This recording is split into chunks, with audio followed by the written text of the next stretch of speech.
गत 2 दिवसांपासून वातावरणात बदल झालेला आहे। ढगाळ वातावरणामुळे तालुक्यातील शेतकऱ्यांच्या शेतातील तुरीचे पीक व हरभऱ्याचे पीक धोक्यात आले आहे। या वातावरणामुळे पिकांवर अळीचा प्रादुर्भाव वाढण्याची शक्यता आहे।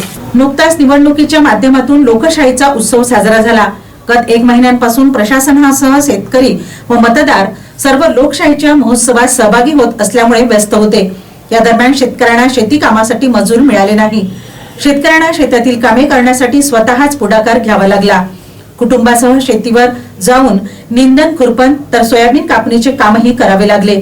अशातच दीपावली सणही साजरा झाला।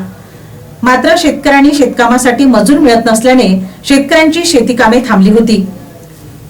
बळीराजांनी आपल्या कुटुंबासह जितके जमेल तितके शेतीची कामे केली।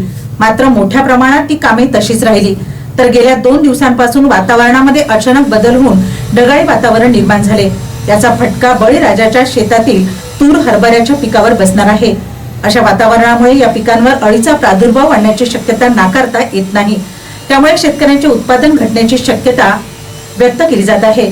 कृषी उत्पन्न बाजारपेठेत अगोदरच शेतकऱ्यांच्या शेतमालाला योग्य तो दर मिळत नसल्यामुळे शेतकरी त्रस्त आहे। या ढगाळ वातावरणामुळे शेतकऱ्यांच्या मनात धडकी सुद्धा भरली आहे।